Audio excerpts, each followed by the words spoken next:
അങ്ങനെ ഇന്നലെ തദ്ദേശ തെരഞ്ഞെടുപ്പിന്റെ ആദ്യഘട്ടം കഴിഞ്ഞു. CPM-ന്റെ കയ്യിൽ കോൺഗ്രസിനെതിരെ പൊട്ടിക്കാനുള്ള എല്ലാ വെടിക്കെട്ടുകളും തീർന്നിരിക്കുമ്പോഴാണ് ദിലീപ് വിഷയത്തിൽ പ്രതികരണവുമായി UDF കൺവീനർ അടൂർ പ്രകാശ് രംഗത്ത് വന്നത്. അത് CPM ശരിക്കങ്ങ് പ്രയോഗിച്ചു. പിന്നെ കണ്ടത് CPM-ന്റെ അഴിഞ്ഞാട്ടമാണ്. UDF-നെയും കോൺഗ്രസിനെയും CPM വളഞ്ഞിട്ട് ആക്രമിക്കുകയായിരുന്നു.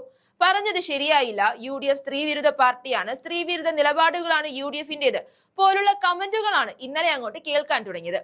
എന്നാൽ ഒരു കാര്യം ചോദിക്കട്ടെ, UDF-ലെ ഒരാൾ ഇത്തരത്തിൽ പറഞ്ഞാൽ അതെങ്ങനെയാണ് പാർട്ടിയുടെ മൊത്തം നിലപാടാകുന്നത്? അയാൾ പറഞ്ഞത് അയാളുടെ അഭിപ്രായം മാത്രമാണ്. സത്യത്തിൽ ഈ നിലപാടിൽ അടൂർ പ്രകാശിനെ പാർട്ടി തള്ളുകയാണ് ചെയ്തത്. അടൂർ പ്രകാശിന്റെ ഈ പ്രസ്താവന പാർട്ടിയുടെ മൊത്തത്തിലുള്ള അഭിപ്രായമല്ല എന്ന് KPCC പ്രസിഡന്റ് സണ്ണി ജോസഫ് പറഞ്ഞു. പാർട്ടിയുടെ നിലപാട് താൻ നേരത്തെ പറഞ്ഞതാണെന്നും UDF-ഉം കോൺഗ്രസും എന്നും അതിജീവിതയ്ക്കൊപ്പമാണെന്നും സണ്ണി ജോസഫ് പറഞ്ഞു. അതുകൊണ്ട് തന്നെ CPM കോൺഗ്രസിനെ വളഞ്ഞിട്ട് ആക്രമിക്കാൻ മാത്രമൊന്നും ഈ വിഷയത്തിലില്ല. ഈ സാഹചര്യത്തിൽ അടൂർ പ്രകാശിന്റെ സ്ത്രീവിരുദ്ധ പ്രസ്താവനയെ വിമർശിച്ചുകൊണ്ട് ദേശാഭിമാനിയിൽ വന്ന ഒരു മുഖപ്രസംഗമാണ് ഇപ്പോൾ ചർച്ചാ വിഷയമായിരിക്കുന്നത്. അല്ല, CPM ചർച്ചയാക്കുന്നത്. അടൂർ പ്രകാശിന്റെ ഈ പ്രസ്താവനയിലൂടെ എത്രത്തോളം സ്ത്രീവിരുദ്ധമായ നിലപാടാണ് കോൺഗ്രസും UDF-ഉം പിന്തുടരുന്നതെന്ന് വ്യക്തമാണെന്നും കേസിന്റെ തുടക്കം മുതൽ ദിലീപിനെ പിന്തുണയ്ക്കുന്ന നിലപാടാണ് ഇരുകൂട്ടരും സ്വീകരിക്കുന്നതെന്നുമാണ് ദേശാഭിമാനിയിലെ മുഖപ്രസംഗത്തിൽ പറയുന്നത്.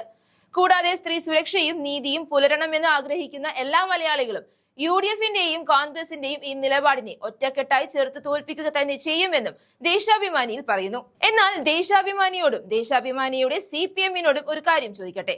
നിങ്ങൾ വലിയ കാര്യത്തിൽ ഞങ്ങൾ അതിജീവിതയ്ക്കൊപ്പമാണ്, സർക്കാർ അപ്പീൽ പോകാൻ പോകുന്നു എന്നൊക്കെ പറഞ്ഞല്ലോ. എന്നിട്ട് നിങ്ങളുടെ പാർട്ടിയിലെ തന്നെ ഒരു MLA ആയ മുകേഷ് സ്ത്രീ പീഡന കേസിൽ ഉൾപ്പെട്ടിരുന്നു. അതിലും പരാതികളും അതിജീവിതയും ഒക്കെ ഉണ്ടായിരുന്നതാണ്. സത്യത്തിൽ നിങ്ങൾ MLA-ക്കെതിരെ എന്ത് നടപടിയാണ് എടുത്തത്? ഇപ്പോഴും മുകേഷ് MLA ആയി തന്നെ തുടർന്നുകൊണ്ടിരിക്കുകയാണ്. അപ്പോൾ CPM-ന്റേതല്ലേ സ്ത്രീവിരുദ്ധ നിലപാട്? ഈ വിഷയത്തിൽ എപ്പോഴെങ്കിലും ഞങ്ങൾ ആ അതിജീവിതയ്ക്കൊപ്പമാണെന്ന് പറഞ്ഞിട്ടുണ്ടോ? അറ്റ്ലീസ്റ്റ് മുകേഷിനെതിരെ ഒരു ചെറുവിരലെങ്കിലും അനക്കിയിട്ടുണ്ടോ? എന്നിട്ടാണ് UDF-ലെ ഒരേ ഒരാൾ സ്ത്രീവിരുദ്ധ നിലപാട് പറഞ്ഞെന്നും പറഞ്ഞ് വട്ടം വിട്ട് ആക്രമിക്കുന്നത്.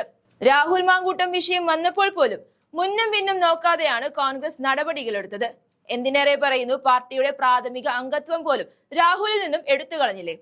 അത്തരത്തിൽ മാതൃകാപരമായ നടപടികൾ എടുക്കുന്ന സ്ത്രീപക്ഷമായി എന്നും നിലനിൽക്കുന്ന പാർട്ടിയാണ് കോൺഗ്രസ്. എന്നാൽ കുറ്റക്കാരെ സംരക്ഷിക്കുകയാണ് LDF ചെയ്യാറ്. അതുകൊണ്ട് തന്നെ ആദ്യം പാർട്ടിയിലെ കുറ്റക്കാർക്കെതിരെയും സ്ത്രീ പീഡകർക്കെതിരെയും നടപടികൾ എടുക്കുക, എന്നിട്ട് വിമർശിക്കുന്നതാകും നല്ലത്.